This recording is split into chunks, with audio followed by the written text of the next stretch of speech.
Hello, friends, comrades, and interested others.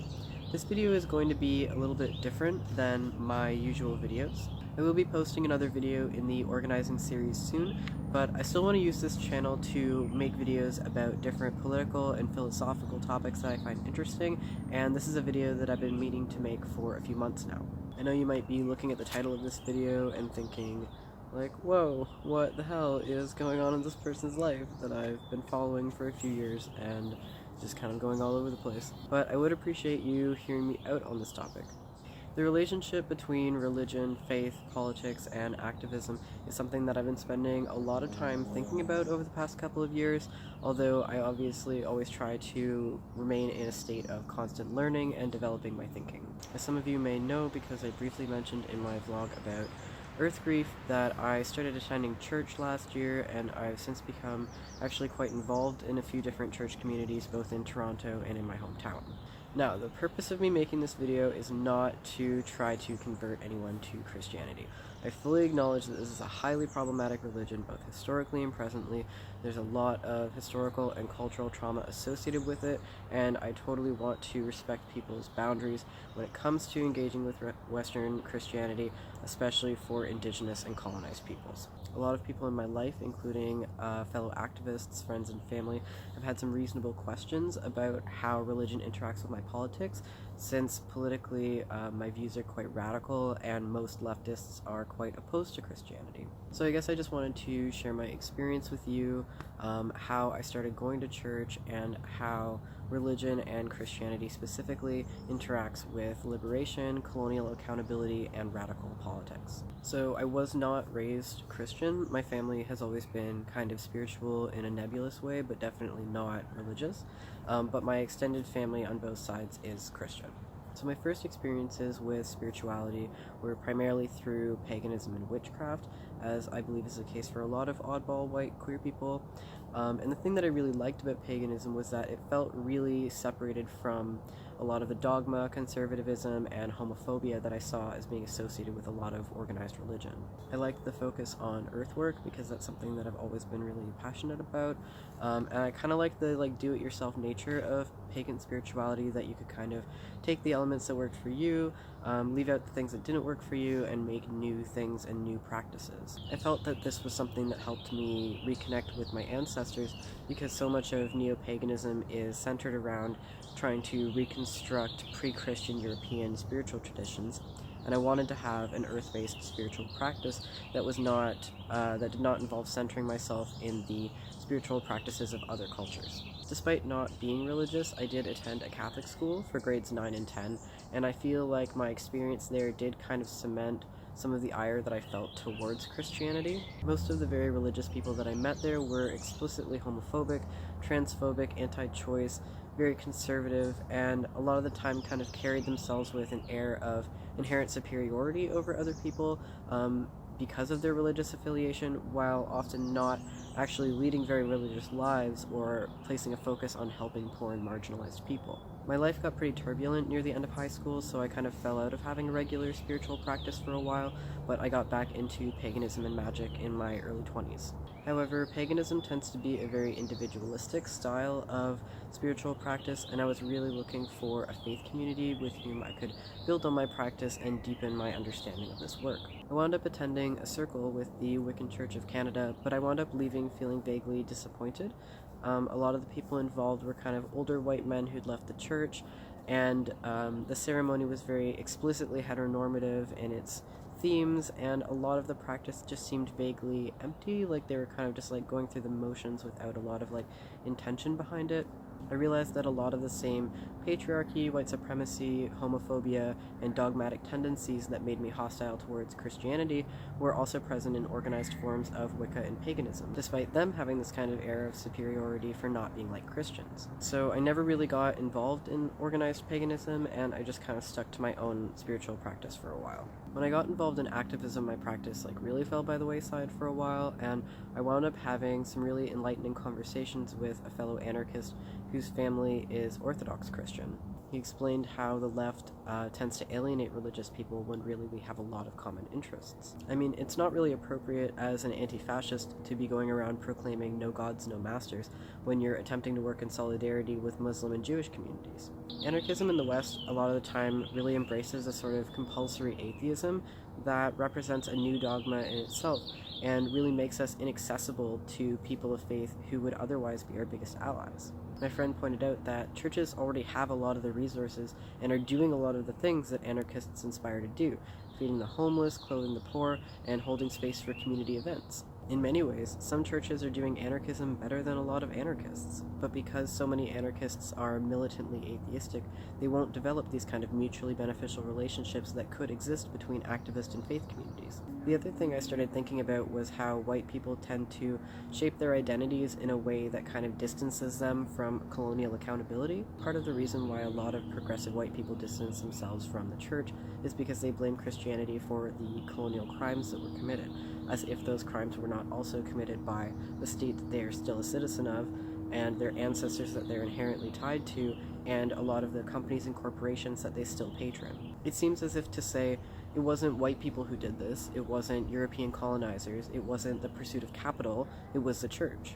And because I'm not part of the church, I'm not complicit in white supremacy or colonialism. The church has committed terrible, unthinkable harms that should never be understated or dismissed. It is only by acknowledging those harms and owning our own complicity in them that we can move towards reconciliation. When I started meeting more people involved in climate justice activism and indigenous solidarity, I realized there were actually a lot of Christians on the supporting lines of these struggles. And I realized that, as a white settler, distancing myself from Christianity was not a morally superior position compared to those people that were participating in this religion to own their ancestral heritage and their complicity in these things, and were actively working to rectify these injustices. Something that's been really sticking in my brain since about a year ago was this post that was going around on Facebook that said, "Walk like you have 3,000 ancestors behind you."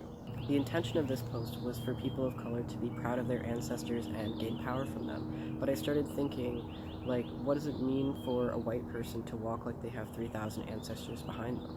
And I realized that if I wanted to connect to my ancestors, I couldn't sugarcoat what their lives were like. It didn't really feel like connecting to my ancestors to practice these kind of reconstructed practices that bore little if any resemblance to the original practices, in which had no oral tradition and no direct family connection.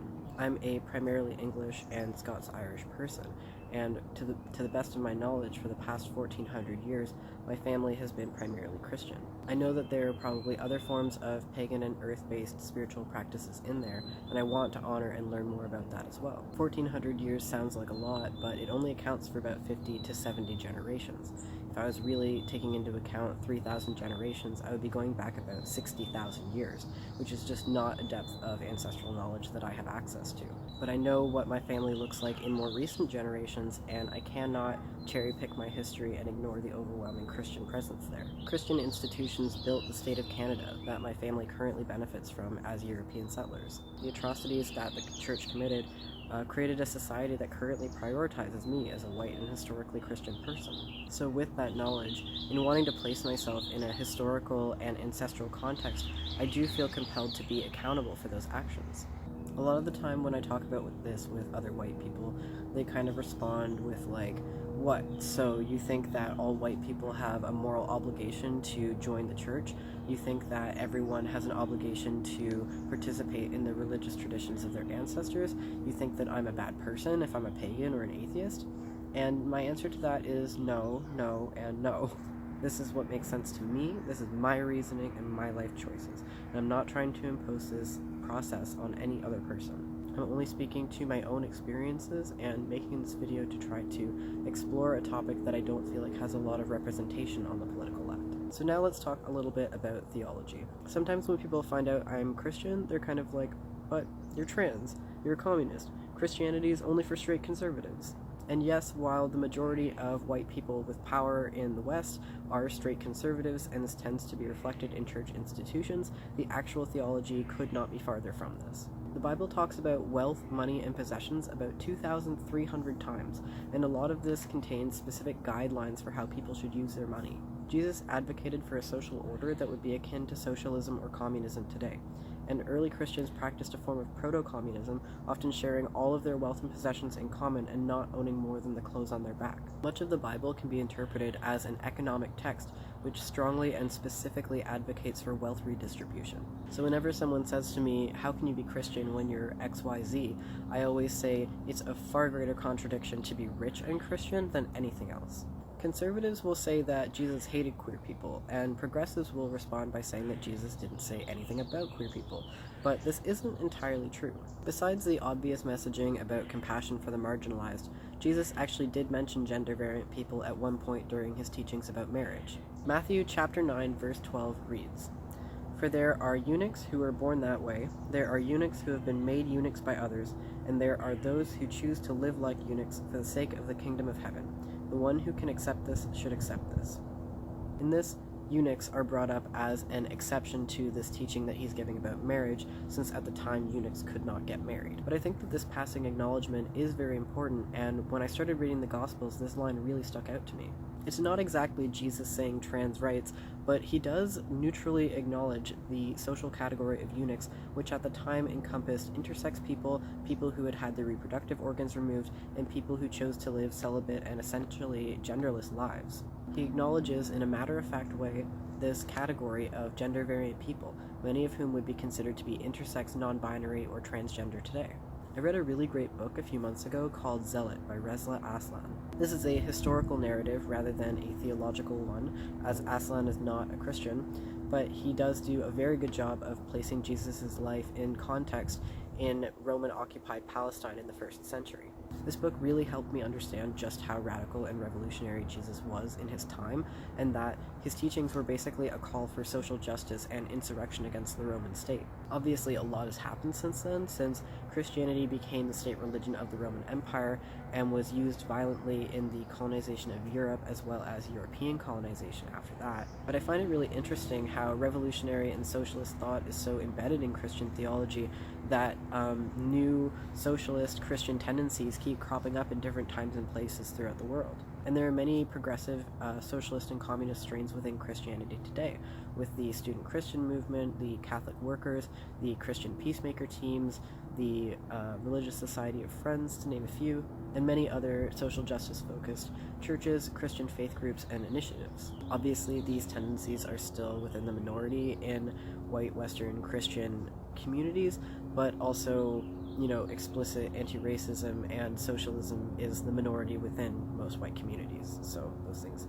are kind of not separate. I'm not at all trying to glorify the history of Western Christianity, as, first of all, I don't know that much about it myself. I'm very new to these things as well, and a lot of the history is just objectively indefensible. It's genocidal, violent, patriarchal, white supremacist, and just completely morally bankrupt. But like all things, it is complicated, and those ugly parts of that history are part of my history as well. So I'm happy to be participating in faith communities that acknowledge that history and are working towards a future of reconciliation and justice. So I think that's pretty much all I wanted to say about this for now. Let me know down below if you have any questions, comments, concerns, or if you'd like to have a conversation. Do you want to see more videos about religion? Do you hate it? Did I shine some light on some things you hadn't thought of? Do you think I'm wrong about everything I think and believe? Let me know in the comments down below. Hey, so I forgot to record this part at the time, but if you are able to throw me a small donation via PayPal or Patreon, that would help me out a lot in making future videos. So I hope you have a nice day. Peace out.